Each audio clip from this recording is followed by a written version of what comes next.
Hey guys, tonight it's me and Greg, and we're going to talk about a case that happened out near me in Massachusetts. I'm Sam, by the way. I don't know if I've ever really introduced myself, but I'm Sam, and I'm a friend of Greg's, and we're going to talk about a case that I think might have some ties into possibly the Crowley case, a theory that I've thought about. So just to start, I guess we'll say that this is a warning, though, because this case that we're about to discuss and the link it might have to the Crowley case is really, really disturbing. I put highly disturbing. What I should have put was highly fucking disturbing. I don't recommend continuing on if you're easily freaked out or have nightmares or trouble sleeping. So I hope that's pretty clear, Greg. What do you think? Should we jump in? I say we go right to it. Let's do it. Let's do it. The case took place in Townsend, Mass. in 1987. So on the map on the left, you'll see Townsend, Massachusetts. It's a pretty small town. It's got a lot of space usually between the houses. Pretty quiet. I actually lived there for a short time. It's a nice little area. People that live there are, small families. They're just looking to kind of have a place they can go between, like they can live out of the big cities like Lowell and Fitchburg, but they can have more land and they can have a decent educational system with little to no worry about violent crime. It's a pretty place. So part one, sympathy for the devil is what we're going to call it. So back in the 80s, after recently losing their mother, Jessica and Annie Andrews settled into a new normal in their Townsend, Massachusetts home. Naturally, this loss was hard on them and hard as well on their father, who was both young and single and in charge of a household with 2 teen girls. He was working nonstop hours at his job, barely having time to grieve, and he had no time for himself, much less to ask his daughters how they were holding up. But he was crying. And there they were, spending overnights alone while their dad worked. Dad literally had to work his ass off to afford their life, and on top of it with that loss. So with this time alone, obviously, they're going to be susceptible, to new people talking to them and people being around. And there was a boy that started calling them. And this boy, they started talking to on the phone a lot. Next slide, Gregory. All right. In late 1986, Danny calls the 2 girls. His name's Danny, by the way.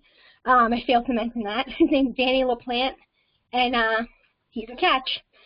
So the girls are home alone, and he's claiming they got their phone number from a mutual friend they went to school with. And so he describes himself as tall and blonde and educated and a young local teenager. He told lies, and he persuaded his way into the girls' lives, telling them these lies.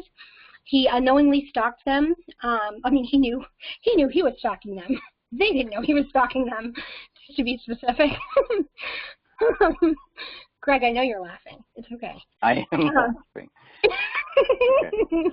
I know you are. I'm sorry. I shouldn't be laughing during this case because it's so tragic, and I mean no disrespect, but tell this one I had to have a couple cocktails, everyone, because it's pretty sad. And to be honest, you got to raise a drink for the ones that you lose, and so I think that with all due respect, in a way, this is a show of respect, I promise. So Annie accepts an offer to go to a local town fair with this boy, Danny. They're going to go on a first date. And the town fairs took place in where I just showed you in the last slide, the gazebo. That area, that little center there, has all their town fairs. It's actually really close to everything. So there's tons of people and things like that. Yeah, that area there on the right. It's not a very big space, but they have all their fairs and all their stuff there. So it's close to everything, and there's tons of people around.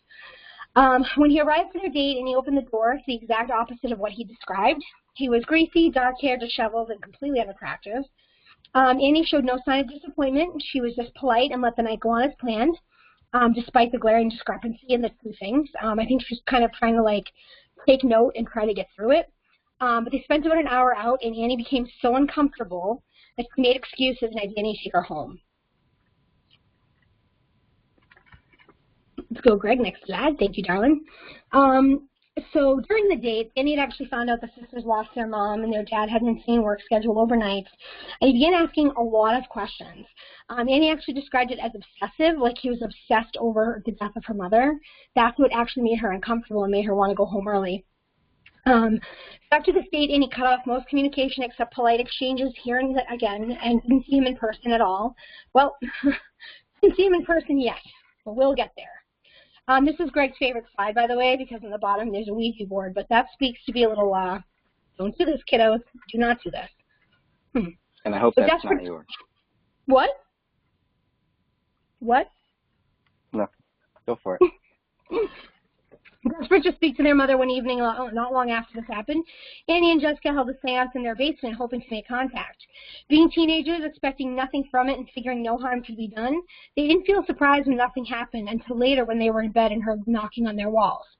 They began using these knocks to ask their mother, which I put in quotes, yes and no questions, and it appeared she was responding to them. This went on for a while, and eventually the knocking began while they were sleeping without inquiry or any sort of engage at all. Soon items went visibly missing and were found smashed to pieces the next day. Furniture would be moved from one side of the house to the other when the girls got home from school. It was enough for them to believe that they'd opened some kind of portal and there were demons around, so they enlisted the help of their dad, Brian. Part 2.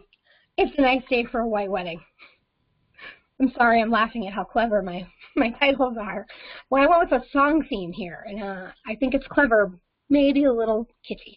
Okay, so Brian hears the girls out and obviously doesn't believe them. He blames the girls that they're grieving over their mom's death and discontinues the notion without any concern at all, because why wouldn't he do that? I mean, I don't think any parent out there would be like, oh, really? You're hearing knocks on the walls and you think demons are around? Let's sit down and talk about it. He's going to be like, you're fucking crazy, go to sleep. You know, you're losing it. There's no such thing as demons, or if there are, which obviously most people believe that they exist, that, you know, obviously they're demons, but you didn't do any summoning with a friggin' Ouija board or whatever. He's probably exhausted. Like, what's the point of being whacked at that point? I mean, the poor guy. One night in January of 1987, the knocking started again while the girls were home alone. Initially, they ignored it, but it became so loud and alarming, suddenly they realized it was coming from the basement, which would freak me out. But speaking of freaking the fuck out, here they go. And being teenage girls had enough brains at the time to think, don't go in the basement, they went in the fucking basement. And when they did, on the wall in blood was, I'm in your room, come find me. I'm so glad at this point they said enough to run the fuck out of there and get help from the neighbor, though, who helped them call their dad. He came home from work to see the mess in the basement, and realizing what to catch up, ordered them to undergo mandatory counseling, which, again, what father wouldn't do that? Cut to a few weeks later, the girls are home alone, the knocking begins, but this time it seems to be coming from behind Annie's wall. In like another room, but there was no room back there. The girls go around the house to check things out, and they see scrawled a ketchup in, I want to say it was like a room around the corner. I can't remember which room it was in, but it said, I'm back, come find me. So this time, Brian comes home when they go to the neighbor and, pissed off, marches his ass into the house to prove the girls are doing this for attention. If you know towns in Massachusetts pretty good, you know that everybody there pretty much has a gun. It might be Massachusetts, but it's right on the border of New Hampshire, and up here we like our fireworks and we like our firearms. Upon entering, he saw the chaos and destruction described by the girls and their neighbor, and he realized it was barely a tenth of what he was actually seeing that they told him about. It was clear to Brian, while they discussed the event right before that at the neighbors, that something had been going on in there while they were talking and destroying everything and just fucking shit up all over the house. So basically, what I'm trying to say here is he'd been talking to the neighbors, talking to the kids next door, and they were telling him about what they'd seen and what had happened. But when he got next door with his gun in place, he's like, what the fuck is this? Isn't even a little bit. This is insanity. So it was pretty fucking nuts. Brian grabs his gun and enters Annie's room alone, and this time on the wall he sees the words, marry me. Next to this message was a young boy wearing his wife's wedding dress. And just to be clear, not his own wife's wedding dress, the wife of Brian, like the dead woman, wearing the wife's wedding dress, holding a hatchet in full makeup with a blonde wig on. Now, that's quite the sight to behold. Let me just give you a second to let that sink in. Yeah, clearly Mr. Daniel Flint didn't take rejection well, so Brian and he engaged in a brief chase, but he disappeared into the night without hurting anyone and slipped through their fingers literally like a ghost. So the police show up, and I have to tell you, they've gotten a lot better, but let's just say the Townsend police, Barney Fife and a whole bunch of other Barney Fifes, all right? They figure something's definitely up with how fast he could just vanish. So they check the whole house, and in Annie's room they find a crawl space that had been built in during construction. Oh, and inside of it was Danny LaPlante. So he's living in their fucking walls, in their attic of their house, and after they arrest him, they continue the house check and find a maze of hidden walkways and holes posted strategically in the walls of each room. Could watch Annie anytime, anywhere. And they estimated he'd been living in their walls for weeks. Can we just take a second? Like, that's so fucked up. Whoa. Yeah, you said a lot right there. So, wait, well, like, let's go back. Yeah, like you. Like he's wearing the wedding dress. Go back there. He's wearing the wedding dress, and there's some kids standing there next to a message. Nothing big. Like, no, that's like that's crazy. Yeah. That's nightmares. That's disturbing. Highly disturbing. I know. That's why I was careful to bring this one up, and I was like, I don't know if we should do this one. Yeah, this is a shit show. So it's a goddamn shit show. Okay. Maybe there's more to come here, but how does a person live there for 3 weeks and nobody notices? Or I didn't say 3. Weeks. I said for literally weeks. I'm sorry. Yeah, for weeks. But well, I mean, even a couple of days. But the father would be asleep all day. The girls would be asleep most of the night. So if you think about it, getting in and out with the girl, I mean, he's sleeping. It's easy to get in the house. Back in the 80s, they didn't lock the doors a whole lot. And remember, there weren't a lot of eyes. I can't believe they had neighbors close enough to run to because Townsend is that spread out. Yeah. That's pretty surprising. Sorry. And his fascination with the girls was what? I mean, what? Accidental. Like, they literally think that he, like, stumbled upon them, like, walking through, like, the yards one day, and, like, walked through the yard and saw them inside and was like, wow, they're pretty. And somehow got their phone number. And he was how old? He was, I want to say, actually, I'm not sure. I think I put it in later. I think he was 17 or 18. 17, I think. And the girls, I think, were... But he's the young boy wearing the wife's wedding dress, holding a hatchet. Yep, it's Danny. Any idea where the makeup or wig came from, or where the hatchet came from? Well, no, I know where the wedding dress came from. I haven't really wandered into wherever he's being held. Have a chat with him about where he gets his beauty tips. Well, it just seems kind of. Sorry. Like where did he get all of this stuff? I'd like to. I'm guessing he collected it. I mean, people keep that stuff in their house, like just because people pass away, they don't. Well, I guess. I mean, get rid of things. Like, I know that, like, for a while, people will keep things the same or forever. I mean, a lot of times with children or wives, they'll keep their... Oh, sorry, Sam, you kind of cut out there. Sorry. No, I'm listening to you. Okay. Greg? You said they would, you said they would keep their... Oh, no, I thought you were talking. I'm sorry. I thought you were saying that, I was saying that they would keep their stuff, and so naturally he would collect, I would think, makeup and perfume and things like that from the room. Okay. I would guess that I don't know where the hell the wig came from, but... Yeah, that's what I was trying to figure out was if the wedding dress was from the house, was everything else from the house, or did he bring anything into the house? That's what I wasn't really clear. I mean, that's just a... I can't hear you. What? Can you hear me? So... Yep. Okay. So I was just wondering. Again. You're losing me again? Sorry. Yeah, I can hear you. Go ahead. Okay. So what I was wondering is how he brought. Did he take stuff from the house, or did he bring things into the house? That was the only. I honestly don't know. Okay. Don't know. And to be honest, I mean, I would really. I was just joking like a few minutes ago, but I would love to talk to this dude because I mean, actually, I should really find out where he's being. You can go in and, like, talk to them if they'll accept you, and usually they'll accept a girl walking in to be like, I want to talk to you. Usually they're like, okay. So, to be fair, I think that I could certainly ask him that, but there weren't a lot of details on it investigating-wise. I think originally they wanted to keep the, like, certain things from the public for a reason. Probably because it was so disturbing, is what I'm guessing. Greg? Yeah. Can you hear me? Okay. I can't see your screen. Yeah, I lost Hands break. All right. You good? So, do you have any other questions on that one? Because at the end, all I'm saying is, like, originally, like, they said that they had no idea what he was there to do. Like, spook them or kill them or whatever, maybe kidnap them. But, you know, like I said, a hatchet tells me it was violent.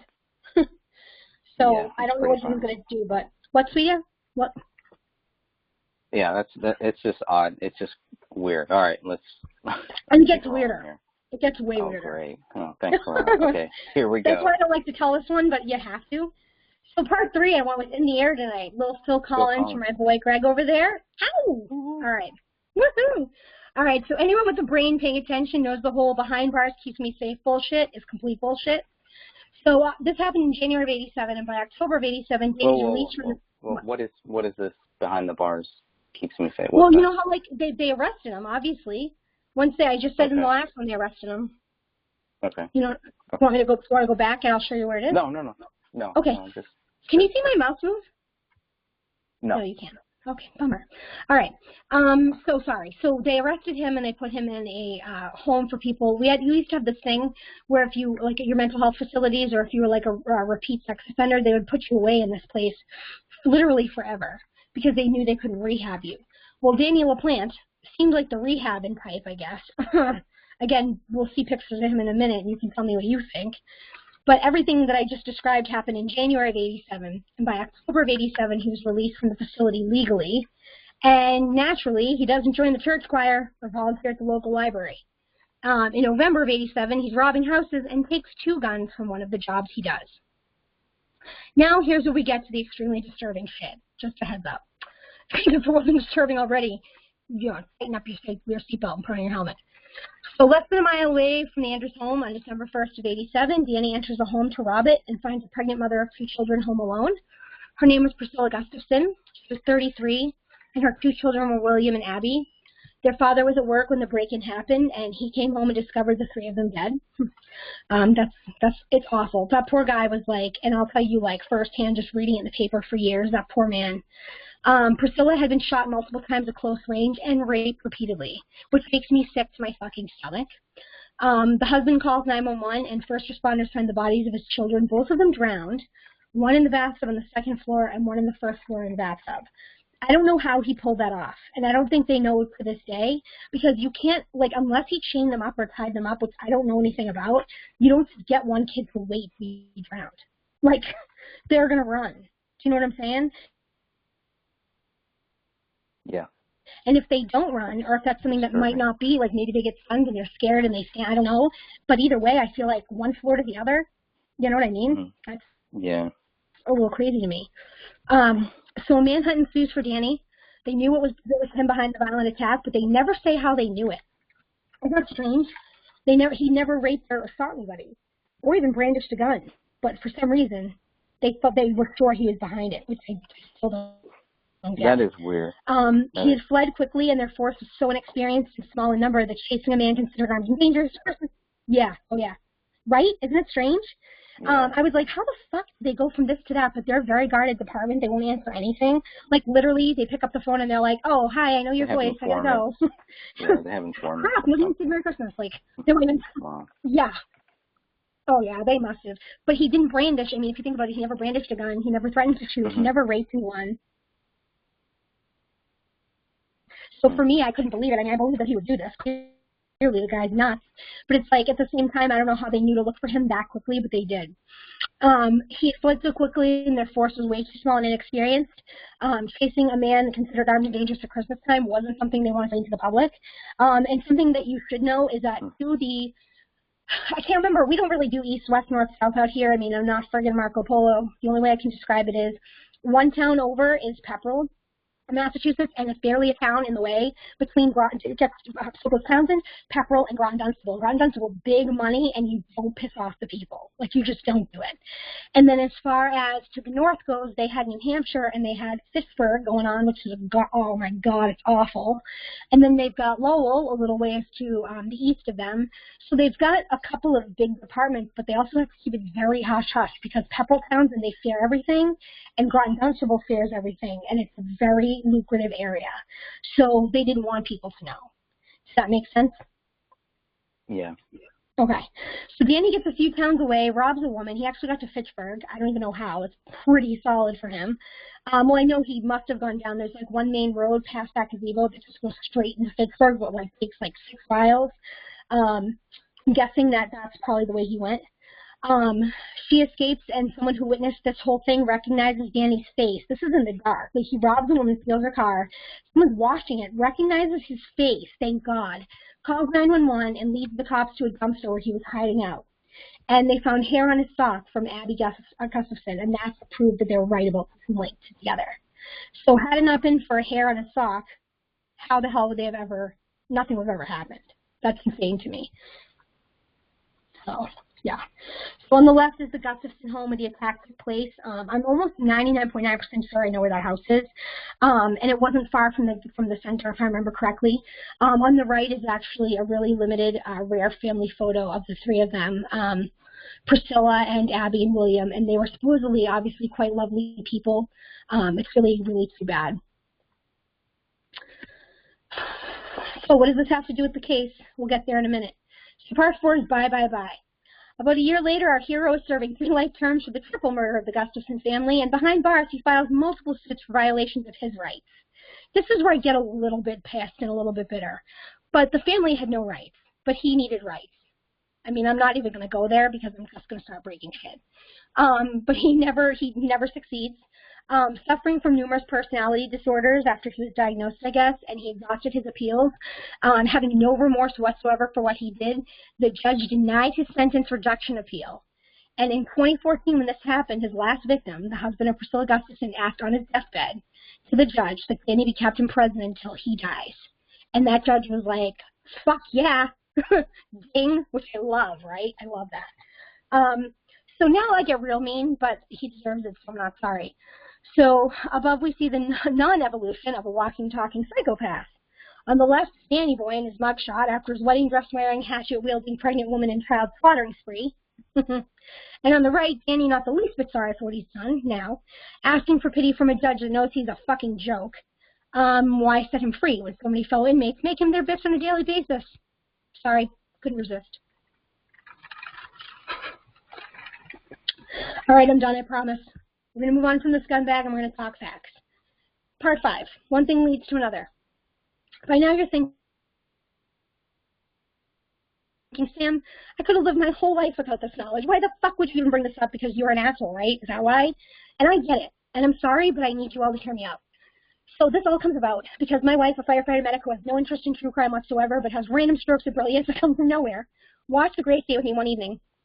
And typically was not interested, but was so attentive to this specific documentary that she didn't say a word till the end, which is hard to explain to people out there, but my wife is pretty much, you know, she's the joking type, and she, even if what she does, she has to find relief.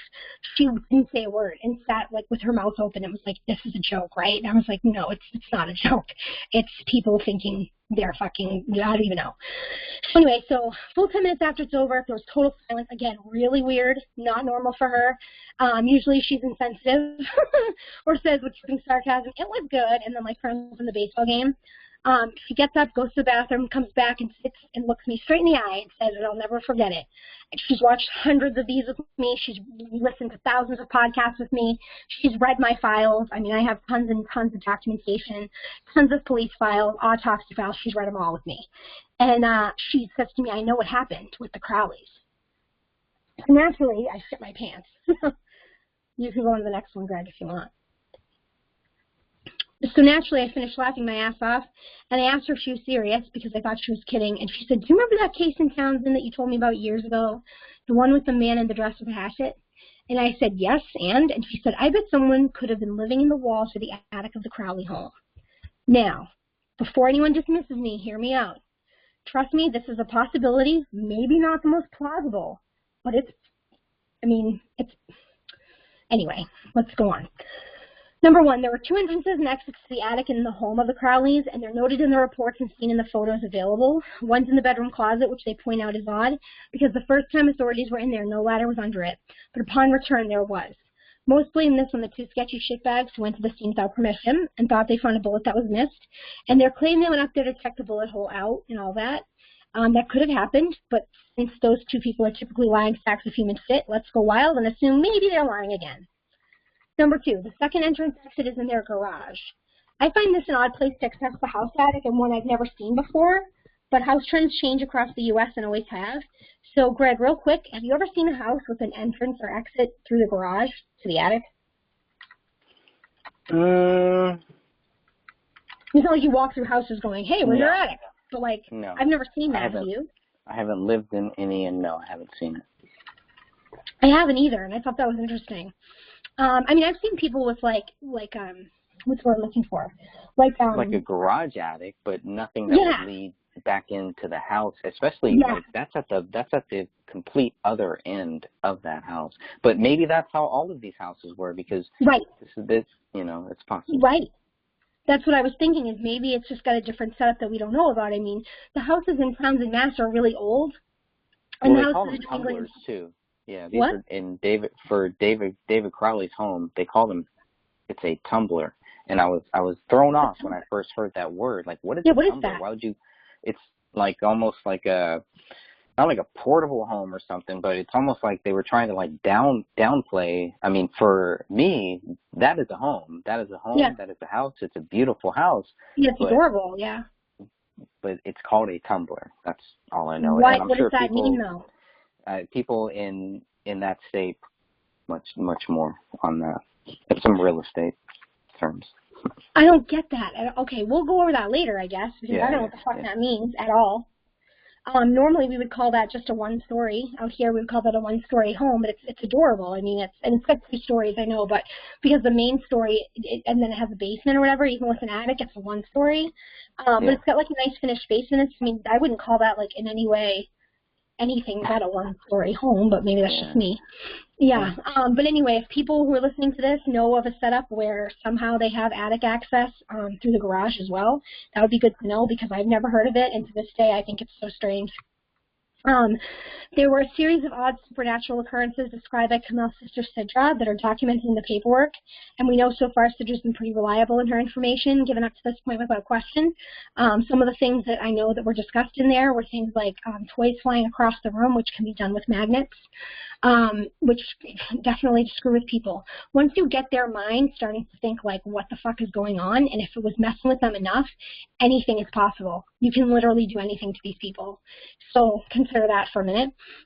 These supernatural events were so unsettling and frightening for Rania. She had to sleep in the living room on the couch, and had done that for some time up until her death. And also shortly before they died, Rania went to school one day, obviously not herself, so much so that the teachers and admin intervened because she was terrified, antisocial, not responding to chat or chatting as usual, and acting so like bizarre overall. It took the principal coming to talk to her to get her out of the corner. She lodged herself again in fear. She literally crawled in the corner and wouldn't come out. And so the principal wouldn't tell her anything that was going on, but to have her that afraid is very haunting when you think about it now. Next slide, Greg. Thank you. Even without a definite, with a definitely time of death, even without a definite time of death, we can tell from the info and photographs we do have in our possession signs that the family was living what I think was an average morning. In my personal opinion, backed with autopsy information and some paperwork review, I think it was morning. And this is what I think about some of it myself. This is opinion. I do have some of the information that I've read to back this up, but don't let me in any way change your opinion or affect the way you think. Figure in any way you can. Prove me wrong, please, if you can. I would appreciate it. Prove it right, prove it wrong, whatever. They fed Rania because she was the only one with food digesting in her stomach, and signs of what she was given are seen having been cooked on the stove. The iPad was out, like her and Kamel were watching it to ease into the day, and it looks as though David was playing music and unloading the dishwasher. From what I see, and again, feel free to bring in evidence to the contrary, every door we close gets us, closer to the door we want open. It looks like Kamel and Rania were sitting together and had no time to react or even be afraid, like they were ambushed. I mean, just 100%. All 3 of them were still in pajamas, and someone unloading dishes in the kitchen and making food, likely David. It also appears David either fought back or was forced into submission, including spelling out the words on the wall in his wife's blood, tearing up the Quran and leaving its footprints and fingerprints all over the scene, including laptop keys and the gun safe. Or he could have watched them die, sprung into action to try and stop it, or was attacked without time to compromise, but they made him wait. I'm guessing there was something they needed from him, or something that he had that they needed, a passcode or an object or something. And I think they might have executed him on his knees. They could have shot him while standing. I know that that's a big leap for me to say on his knees, but something about it just makes me think it was a cold execution on his knees, like execution style. I also don't think they were trying to kill the family dog, because they hit their marks pretty good. And then to miss that many times would be ridiculous. But They could also have had silencers, which is what I think is more than likely. And I also think that doing it during the day when everybody was at work is another way that they could have gotten away with more shots. Do I have any more slides after that? I don't know if I do. Oh, maybe I do. Okay. Well, wait, wouldn't somebody hear this happening? Good question, but the two people who claim they woke up to the sound of something like gunshots and how their story evolved into 3 exact gunshots, and the stories from another statement of a person who claims she heard something like fireworks, but she can't remember anything else, will tend to make you wonder about the reliability of witness accounts that you know they don't matter much. I mean, they'd be able to fire guns like it was the Old West if they did this during a workday Monday through Friday. Most people aren't working, not at home, so if you think about it, you know, and gun silencers are obtainable by many people, including those in military power. Some delinquents I've come across can get them. They keep the noise down like silencers. In order to do the damage we know it's done, someone has to be watching and knowing their routine, their positioning with ease, as well as having access to the home that would allow them to sneak attack from within it. From the outside, there were some pretty vigilant neighbors. I'm not going to name any names at all. But from the outside, they were vigilant enough, and when they were home, the reliable ones, at least, who weren't whack jobs, I think would have noticed people casing the joint if they watched their Christmas presents pile up and, like, shoveled their driveway. I think they would have been like, oh, you know, there's something going on over there if people were casing it from the outside. I talked about CIA here. I made the link to what we talked about before, which was the CIA information with the MK Ultra and the mind control, which you guys can check out in the last the cast before last, was it? Because you and Sophia had time to talk about the case Sophia found, you guys found nearby. So I think it was the one before that.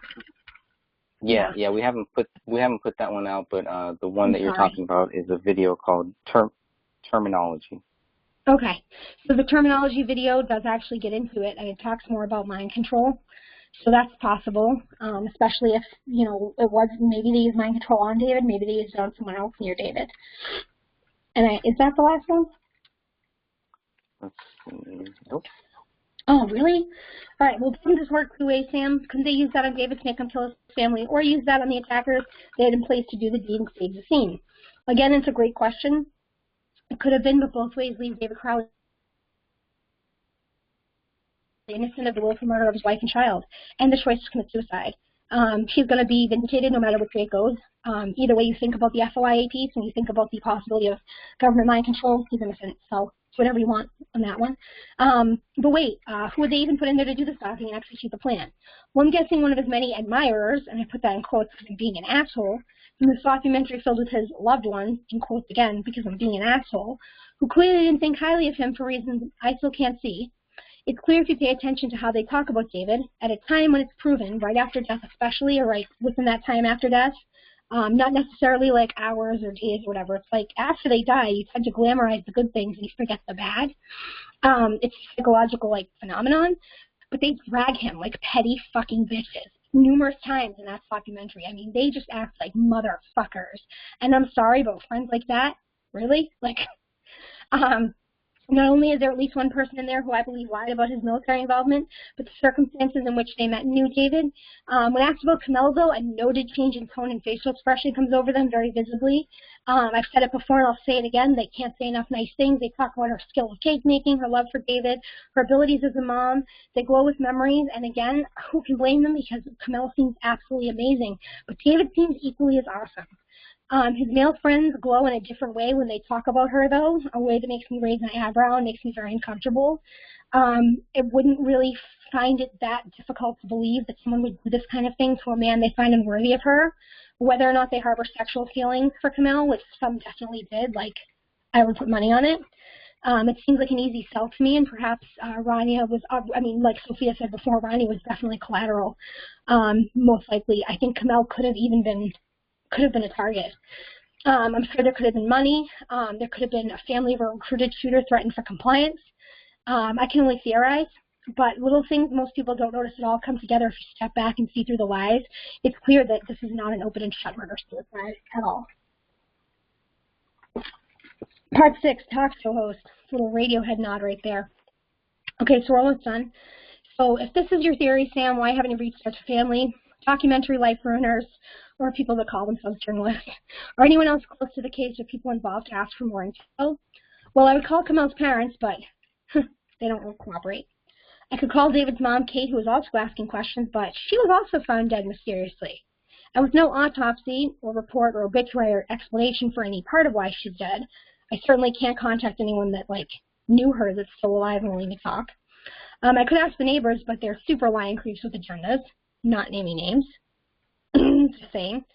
And that's why I haven't. But I don't bring knives to a gunfight either, and you don't show up asking this level of questions unless you're prepared for the fallout. Basically, unless I've got a gun with me, I'm not going there. I'm not doing it. Going back to principles of forensics that I've had drilled in me for decades, I encourage you to think for yourself and remember that Lockhart's exchange principle says something at the scene is left of the one who did the crime, and the perpetrator left the scene with evidence that proves they were there. Applying Occam's razor, which possible explanation needs the least assumptions to be correct? Murder, suicide, creepy home dweller, government job, whatever you think is possible, also consider how probable it is. Am I going to pretend my theory presented here makes the most sense with the least amount of assumptions? Absolutely not. But I can say it likely ties there with the original theory of murder-suicide, as the excuses you have to make and assumptions necessary to explain that bullshit are easily comparable.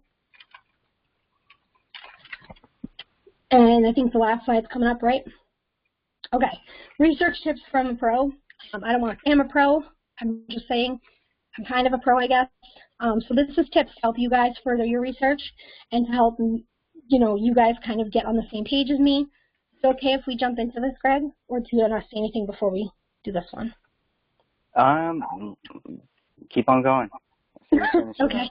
And then and then we'll talk about it. All right. Thanks, Hero. So research tips from a pro. Number 1, use reliable sources. Please don't use Wikipedia. This means use sites with CIA on it, use FBI, use state and local department official information, original documentation in the media view of newspaper, social media. Be careful what you trust and where you look. Learning the hard way is extremely embarrassing. I know that you guys will see sometimes that I'll present forensic files that say TMZ on them. I promise you the people of TMZ are not writing them and giving them to me. They're just being obtained by somebody inside, and they're printing TMZ on it to show they're the first ones that got it, but they can be confirmed because you can see the seal on them. Number 2, go forward with the attitude of either being completely unbiased as to where you stand on your personal belief of what happened in any case, and that you want to do the best job you can. And in order to do that, you want to work to prove your gut feeling wrong. I say that because it's easy to find proof to be right. It's wicked easy to prove ourselves right and walk around going, yeah, we're right, and we got it, and we're so smart, and blah, blah, blah. But looking for how you could be wrong strengthens your stance and tightens your theories, leading to successful presenting of your findings to the audience you select, for sure. 3, don't do anything dangerous, and believe me, this is wicked dangerous. Be bold and make phone calls or email officials requesting to speak with them. Send questions for them to answer via email so you can keep them on file. If they don't reply or won't talk about it, that's fine. But always go at everything you do with this with respect to your local authorities. You'll never get answers from people when you have them by being pussy and disrespectful. You'll only get good if you give good out. It doesn't mean that you can't have a mouth. Believe me, I'm not going to sit here and act like I'm a friggin' angel, because we all know, if you've met me now, that I'm not. But I always start nice, and that's what's important, kids. Number 4, never jeopardize a case or its official investigation by stepping into places you shouldn't. Places you shouldn't be that would or could hurt evidence. The scene of a crime, tipping off a suspect before they're questioned by police, etc. It's easy to do this by accident, so look before you leap. You don't want to be the guy that denies justice to the family of a victim. Never, ever, ever want to be that person. 5, don't lie. Just don't fucking lie. Be honest with those you're asking for help or answers about why you're asking or what you want to know and who you are. It's perfectly fine to protect your identity, but you can tell first name to establish rapport, and you will get caught, especially if you lie to a loved one as if it's manipulative and they haven't been through enough already. I'm going to tell you guys straight out, I made the mistake of lying to a guy, and I felt like a piece of shit. It was not a family member or anything. It was somebody, though, who I should have respected. It was a veteran. And I called him up, and I was asking him a question, and I freaked when he asked me my name. And I don't know why. I just, gave him a different first name like an asshole. And I actually called back and apologized a few days later because I really struggled with it, and you should never do that. And he was lovely and forgiving. So, Bob, wherever you are, thank you. I love you. You're fantastic. Number 6, do your research before jumping into the ring with the big boys. We need well-informed people, not those who want to sound off about something they hardly understand. It's time-sucking and counterproductive. So sit and listen if you don't have anything to say of value, but ask questions, because there's a good chance if you have the questions, someone else does too. 7, listen and learn. You can research till you're blue in the face, but you learn the most watching someone talk, their body language, word choices, tone, and pitch. You can use your instincts, your intuition, every tool in your toolbox while having everyday interactions. You can later apply to situations like this. Parents, start noticing the tip-offs your kids give when they're lying to you. If you see other people do these things while living your daily life, they're probably lying too. Identify the gut feeling you get about others and change sides of the street if you have an instinct to. In fact, if you have any sort of alarm going off internally, listen and do something proactive. This is important to investigation and life survival. 8, question everything. Every expert, quote, seriously, not being an asshole, like every expert, every person, no matter what their title, experience, age, or salary. If you feel something isn't jiving with your instinct or personal thoughts or learned information, ask what's on your mind. This is how you get better at this. So go forth safely, friends, and don't forget to talk to us or comment your thoughts on the feed below. Thank you very much for listening, and Greg, if you have any questions, let's discuss now. Woo! What do you got? Whoa, that was a lot. I know, I'm sorry. To take in. It's okay. I'm kind of overwhelming. Just a tad. No, I think it's good, and I think we should just leave it at that to let people kind of take all of this in and to make their own judgment from it. That sounds perfect. And anybody who has questions and so on and so forth, if they want to comment them on the feed, I'd be happy to check it and answer them for sure. Sound good? All right, then. Thank you for joining us. Thank you for having me. Till we meet again.